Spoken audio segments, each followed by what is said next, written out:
Now, from Wish TV, your local news source, this is All Indiana Politics. And good morning to you. Thank you so much for joining us on this holiday weekend. I'm Alexis Rogers. We begin today by saluting a key figure in higher education in the state for more than a decade. Teresa Lovers confirms that she will be stepping down as the state's commissioner for higher education next year. Now, she's been in this job for more than 12 years and served 17 years in the Indiana Senate before that. Lovers is with our Scott Sander. It is time to welcome in Teresa Lovers, familiar face in leadership in Indiana, spent many decades in furthering education on many fronts. Most recently, of course, the commissioner of the Higher Education Commission. Big changes for you. Tell us why now feels like the right time to move away from that role. Well, it's probably never a perfect time, but it's always better to leave a role when a few people might want you to stay as opposed to everybody wanting to kick you to the curb. So I think for a lot of reasons, it's the right time for me and it's the right time for the commission. We need to make sure that we have strong, effective leadership going forward. And I think this is the right time to do it. It'll give me a chance to get through the next legislative session, give my final State of Higher Education address in February, and then I'm not using the word retirement. I'm using the word having more flexibility to contribute in new ways. And of course, like everybody always says, spend more time with your family and friends. But in my case, that's really true too. They've probably missed you. Let's talk, when somebody says farewell to a role, the most common thing is to look immediately in the back and say, well, okay, so what's left undone? But then let's also look a little bit deeper, back to decades of your career. Let's start there with the accomplishments to this point in your life. What are you most pleased you can look back on and say, yeah, I was part of that or I led that? What are some of the high points for you? Well, the common thread throughout my career has always been education and the relationship between education and providing more economic mobility for more Hoosiers. So whether that was in my role in the Senate, where I had a chance to serve for 17 years, really working on education issues, many of those years focused primarily on K-12 education. Although probably the second half of my career there, we were shifting to also the relationship between K-12 and what happens after K-12. So how do we start blurring those lines? We live in a state where education beyond high school was certainly not important in the past to get a good job. And the world changed and it continues to change dramatically. And we need to make sure that Hoosiers have the skills that actually provide the best opportunities. I think actually we're positioned well in terms of the alignment between everything from early childhood education to lifelong learning. I've had the chance to serve as the chair of the governor's workforce cabinet for the last few years as well. And that's really what we've been working on. Yes, it's getting students off to a good start, but it's making sure we're welcoming adults back again when they need to be reskilled. And education sits right in the middle of that proposition. I guess that dovetails into the question of what is still out there that you look at and you say, whoever's next, we really need to focus on this. We've made great progress on what we call the big goal in Indiana, and that is that 60% of Hoosiers would have a quality credential beyond high school. That includes industry certifications, certificates, associate degrees, and beyond.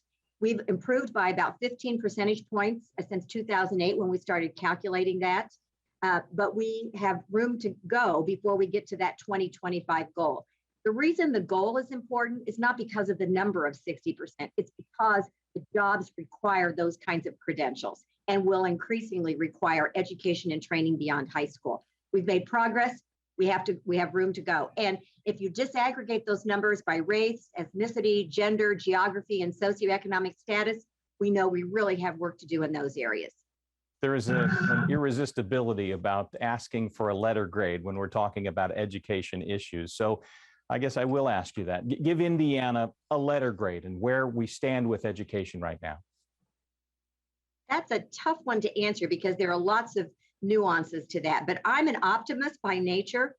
I'm going to give us a B- and say that that's better than we would have been before, but we have room to go in the future, and it's going to require all of us working together. Another big game changer in this is the relationship between education and employment. So we're working more with employers to do that. So, B- to B, and that's pretty good, but not good enough. Let's talk about the relationship between the cost of education and how much of that people bear once they're out in the workforce. Student debt's been something that you have focused on clearly. Where do you feel we stand with that, and where can improvements be made so that people aren't such under a daunting financial burden? We've actually held tuition to the lowest rates that we've seen in 30 years in Indiana. And so we've made progress in this area. But if you ask people why they are not accessing higher education, the number one answer is still affordability. So and whether that's reality or perception, it still is what's holding them back. The word that I want to get out there is that Indiana ranks first in the Midwest and fourth in the nation in need-based aid. Out of our office, we distribute almost $400 million a year, whether it's through our 21st Century Scholars Program or returning adults. So there are ways for people to afford higher education and ways to borrow wisely so that you don't have those exorbitant debts to pay off when you finish. When we talk about higher education, I think for most, the immediate thought is college, but something that you touched on here earlier as well. We're talking trade certifications, things of that nature too. When you put the projects together, when you work on long-term plans, do you see the changes in terms of what's needed in the workforce, that there are still places for skills that don't necessarily come directly out of a conventional classroom, as well as those, say, high-tech jobs and biomedical jobs that do require higher education degrees? Learning comes in a lot of different ways. There are multiple pathways. What we try to do to measure those is, will that pathway provide economic mobility and a higher income than you would make with a high school diploma alone? Now, it's possible to go from high school right into the world of work, and many people will, but it's increasingly important that they have some sort of a credential beyond a diploma, a certificate, a credential. And we clearly know, if you look out there right now, we're begging for people to have the skills that they need. So I think we're talking about a full range of pathways. We talk about actually aligning personal aspiration and preparation with the needs of employers and the economy. And by doing both of those things, strengthening and diversifying Indiana's economy. It's not going to be a one size fits all. It is early for this, given what you still do have to do in the job before the change is made. But a first thought about what your words of wisdom would be to whoever is next? I think it's important to have partnerships. The idea that higher education can do this alone. We need communities, we need employers, we need partnerships with K-12, which I think we're doing a great job with right now. So I think building partnerships around a clear message to Hoosiers that the world of careers has changed and we don't want to leave people behind. And so we need to make sure that that promise that education can provide is for all. We always talk about education as being the great equalizer, but if not done correctly, with intentionality for all populations, it can be a divider. It can be those who have it move forward and those who don't are left behind. Let's not let that happen. Teresa Lubbers, thank you, and good luck with the New Horizons. Thank you. Coming up, ending the COVID health emergency in Indiana, but will lawmakers also outlaw some vaccine mandates at the same time? That's next on All Indiana Politics. Welcome back to All Indiana Politics, and a whirlwind of events at the State House this week over Indiana's fight against COVID. Republican legislative leaders have scrapped plans to meet Monday after a public blowback on a plan that would essentially ban employer-based vaccine mandates here in Indiana. It started when Governor Holcomb asked them to approve 3 measures that would allow him to end the COVID health emergency that has taken place and been in place in Indiana since March of last year. Those measures would continue approval for COVID vaccinations, plus keep Indiana eligible for federal food assistance and Medicaid expenses. But Republican lawmakers added another provision: severe limits on employer vaccine requirements. Eric Berman, State House reporter for our news gathering partners over at WIBC, has been tracking that part of the bill for us. Bill as written does a couple of things. First off, it tightens up a law that was passed at the end of the session at the beginning of the year, which banned a state or local government from imposing a vaccine mandate. And we discovered when IU imposed their vaccine mandate, there were those who argued, look, they're a state university, they should be covered. The court said, no, they're not. And there's nothing otherwise to stop them from imposing that. This bill says state universities and also local schools can't have a vaccine requirement, period, for COVID-19. Other vaccines, that's already in state law, not affected, but no COVID vaccine mandate. For private businesses, they can still do one, but they have to give employees the option of accepting testing. I'm not going to get vaccinated, I'm just going to get tested no more than, the bill says, once a week. It also says that the employee can't be charged for the test, which the Indiana Chamber says is a red line for them, because if the worker isn't paying for it, that means the employer is. And then the third thing that it does is it says that if the employee claims a religious exemption or a medical exemption, the employer has to honor that. This goes against the testimony that we heard at the hearing from both business groups and medical groups. The medical groups are saying, look, you're going to prolong the pandemic. You're actively discouraging people from getting the vaccine. We should be encouraging people to get the vaccine. The business groups are saying, in essence, look, when we said we didn't want government telling us what to do, we meant we didn't want the government telling us what to do. We're against the federal government telling us we have to have a vaccine mandate. We're also against you telling us that we have to do it in this way. Eric, thank you so much. But less than 24 hours after a marathon public hearing on the plan, leaders of the House and Senate pulled the plug on Monday's vote. House Speaker Todd Huston tells us Tuesday's passionate public testimony reinforced the concerns I've heard from constituents and business leaders over the federal mandates. While most Indiana companies are acting in good faith, it's unacceptable that some employers are blatantly disregarding well-established vaccine exemptions, and will address these issues through legislation.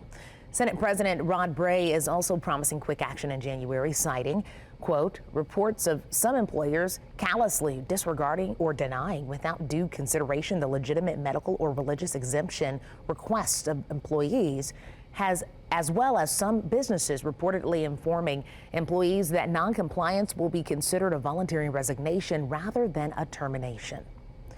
Governor Eric Holcomb tells us he will extend the public health emergency through the end of the year and will work with lawmakers on the COVID bill leading up to January. What's the potential fallout of the new COVID vaccine mandate bill? Our political experts are ready to debate that next on All Indiana Politics.